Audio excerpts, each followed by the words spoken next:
പവാർ കുടുംബത്തിൽ ഈ അടുത്ത കാലത്തായി വമ്പൻ മാറ്റങ്ങളാണ് കണ്ടുവരുന്നത്.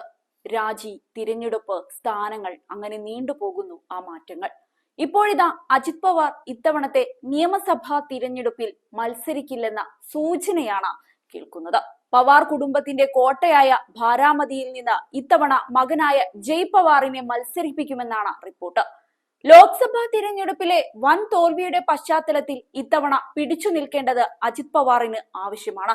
അതുകൊണ്ട് തന്നെ ജയ് പവാർ രംഗത്തിറങ്ങിയാൽ ഭരണവിരുദ്ധ വികാരത്തെ മാത്രമല്ല പവാർ കുടുംബത്തിലെ വോട്ടുകളെ ഭിന്നിപ്പിക്കാനും സാധിച്ചേക്കുമെന്നാണ് വിലയിരുത്തപ്പെടുന്നത്.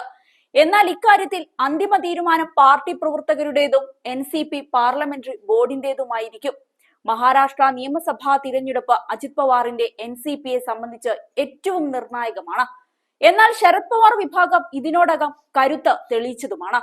ബാരാമതി നിയമസഭാ തിരഞ്ഞെടുപ്പിൽ അഘാഡി സഖ്യം പിടിച്ചെടുക്കുമെന്ന് NCP കരുതുന്നുണ്ട്. അജിത് പവാറിനെതിരെ നിലവിൽ ഭരണവിരുദ്ധ വികാരവും പാർട്ടിയെ ചതിച്ചെന്ന വികാരവും ഒരുമിച്ചുണ്ട്. അതേസമയം ജനങ്ങളിൽ നിന്നും പാർട്ടി പ്രവർത്തകരിൽ നിന്നുമുള്ള നിർദ്ദേശങ്ങൾ പരിഗണിച്ചാണ് ബാരാമതിയിലെ സ്ഥാനാർത്ഥിയെ തീരുമാനിക്കുകയെന്ന് അജിത് പവാർ മാധ്യമങ്ങളോട് പറഞ്ഞിട്ടുണ്ട്. എനിക്ക് മത്സരിക്കാൻ യാതൊരു താല്പര്യവുമില്ലെന്ന കാര്യവും അജിത് പവാർ എടുത്തു പറഞ്ഞിരിക്കുകയാണ്. ഇതിനോടകം 7 തിരഞ്ഞെടുപ്പുകളിൽ ഞാൻ മത്സരിച്ചിട്ടുണ്ട്.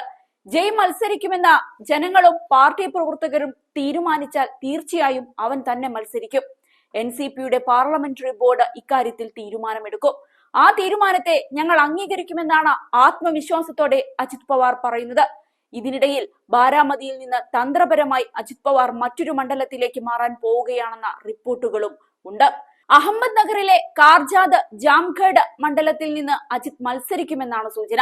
ഇത് നിലവിലെ MLA രോഹിത് പവാറിന് വലിയ വെല്ലുവിളിയാവുമെന്നതും ഉറപ്പാണ്. BJPയുടെ രാം ഷിൻഡെയെ പരാജയപ്പെടുത്തിയാണ് രോഹിത് പവാർ നേരത്തെ നിയമസഭയിലെത്തിയത്.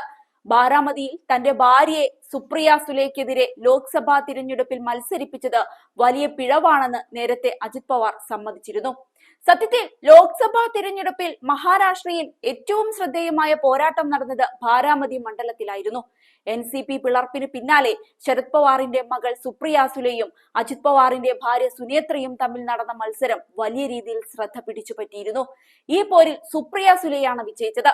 തന്റെ പിതൃ സഹോദരി പുത്രി കൂടിയായ സുപ്രിയക്കെതിരെ ഭാര്യയെ മത്സരിപ്പിച്ചതിന് തെറ്റായിപ്പോയെന്ന് അജിത് പവാർ അന്നു തന്നെ പറഞ്ഞിരുന്നു. കുടുംബത്തെ രാഷ്ട്രീയത്തിലേക്ക് കൊണ്ടുവന്നത് തെറ്റായെന്ന വാദവും നേതാവ് നടത്തിയിരുന്നു. ആ നേതാവാണ് മകനെ മത്സരിപ്പിക്കാൻ വ്യഗ്രത കൂട്ടുന്നത്. ചിന്തിക്കുന്നത് വേറെ, പ്രവർത്തിക്കുന്നത് മറ്റെന്തെങ്കിലും എന്ന പ്രവണതയാണ് നേതാവിനുള്ളത്. ഇതാണ് രാഷ്ട്രീയത്തിൽ അജിത് പവാറിന് വേണ്ട രീതിയിൽ പരിഗണന കിട്ടാത്തതും.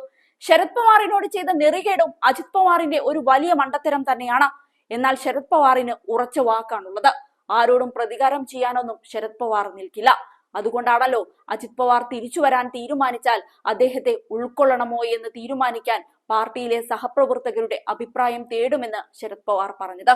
മാത്രമല്ല, വ്യക്തിപരമായി എടുക്കേണ്ട തീരുമാനമല്ലെന്നും പ്രതിസന്ധി ഘട്ടത്തിൽ ഒപ്പം നിന്നവരുടെ അഭിപ്രായം തേടുമെന്നും ശരത് പവാർ പറഞ്ഞിരുന്നു. തന്റെ വീട്ടിൽ എല്ലാവർക്കും തുല്യമായ സ്ഥാനം കൊടുക്കുന്നയാളാണ് ശരത് പവാർ. ആ സ്ഥാനം അജിത് പവാറിന് ഇപ്പോഴുമുണ്ട്. ഏതായാലും അജിത് പവാറിനെ നന്നാക്കാൻ ആർക്കും കഴിയില്ല. സ്ഥാനമോഹിയായ നേതാവ് മണ്ടത്തരങ്ങൾ ചെയ്തുകൊണ്ടേയിരിക്കും.